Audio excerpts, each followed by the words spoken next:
کہ اے حافظ قرآن کے والدین، اس سے بڑی سعادت کیا ہو سکتی ہے، اس سے بڑی سعادت کیا ہو سکتی ہے کہ آج آپ کے بچے کو اللہ نے حافظ بنا دیا ہے۔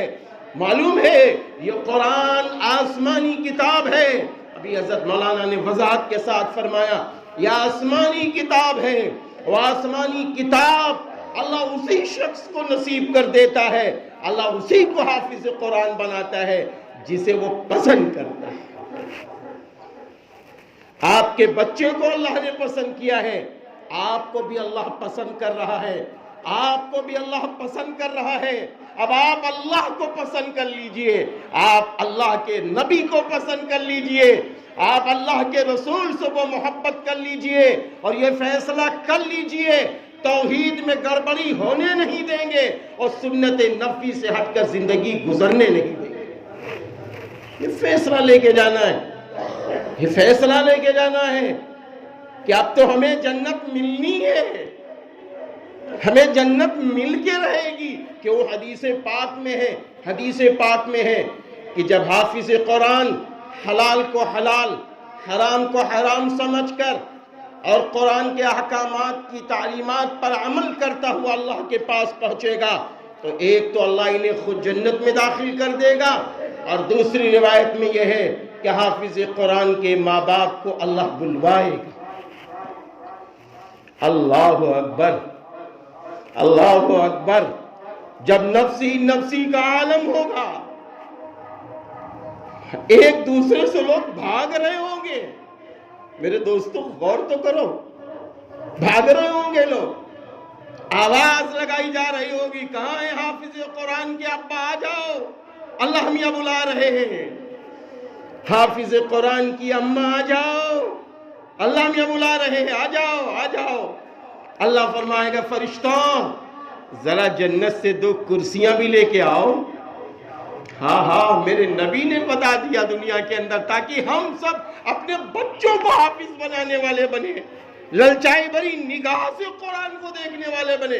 میرے نبی نے فرما دیا ایسی کرسی ہوگی کہ یاقوت جیسی موتیوں والی کرسی لائی جائے گی۔ میرے بھائیوں، کبھی زندگی میں میں نے دنیا کے کسی حصے میں ایسی کرسی نہ دیکھی ہے نہ دیکھ سکتے ہیں جو کرسی حافظ قرآن کے ماں باپ کے لیے اللہ تجویز فرمائے گا۔ اللہ اکبر۔ اسی پہ بس نہیں ہوگا، اسی پہ بس نہیں ہوگا، بلکہ اللہ تعالیٰ آگے فرمائے گا فرشتوں یہ حافظ قرآن کے ابا اور اماں ہیں، ان کے لیے جوڑا بھی تو لے کے آؤ جنت کا، جنت کا جوڑا لے کر آؤ، جنت کے جوڑوں سے انہیں پیش کیا جائے گا، جنت کا جوڑا پہنایا جائے گا، پہنیں گے۔ اس کے بعد اللہ فرمائے گا جاؤ فرشتوں جنت سے جاؤ، نور والا تاج لے آؤ، نور والا تاج لے آؤ۔ کل تو حضرت مولانا کفیل احمد ندوی صاحب نے تاج پوشی ان کی بچوں کی تھی، دنیا میں حضرت مولانا مفتی رحمت اللہ صاحب نے ان بچوں کی تاج پوشی کی تھی، مدرسہ نور العلوم کے ذمہ داروں نے تاج پوشی کی تھی، شہر بہرائچ کے بہت بڑے ائمہ علماء نائب رسولوں نے تاج پوشی کی تھی، حضرت مولانا سرور قاسمی صاحب نے تاج پوشی کی تھی۔ ٹھیک ہے ٹھیک ہے، یہ تو ان کی ہمت افزائی کے لیے معاملہ تھا، یہ تو دنیا کو بتانے کے لیے معاملہ تھا۔ اب حقیقی انعام تو ہم دیں گے ان کے اماں ابا کو۔ تاج پوشی دنیا میں بچوں کی ہوئی ہے، اب تو ہم ان کے اماں ابا کی تاج پوشی کر رہے ہیں۔ لاؤ جنت سے نور والا تاج لے آؤ، نور والا تاج لایا جائے گا، نور والا تاج لایا جائے گا۔ ڈوب جاؤ خوشی میں، ڈوب جاؤ خوشی میں، وہ تاج اللہ تعالیٰ حافظ قرآن کے ماں باپ کو پہنا دیں گے۔ بے شک۔ کہاں جا رہے ہو میرے یاروں، کس دنیا میں پڑے ہو؟ ہاں ہاں اتنا کما لو۔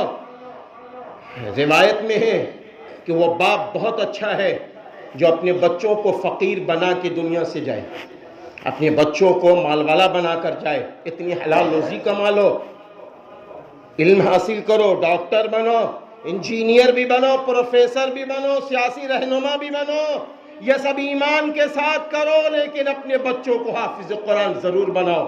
جب ایک بچہ ڈاکٹر بن سکتا ہے، میں معاف کر دینا، جہاں یہ بچہ قرآن کریم 30 پارے یاد کر سکتا ہے اور پھر یہ بچہ عالم بننے کے بعد کیا اب یہ ڈاکٹر نہیں بن سکتا؟ کیا یہ انجینئر نہیں بن سکتا؟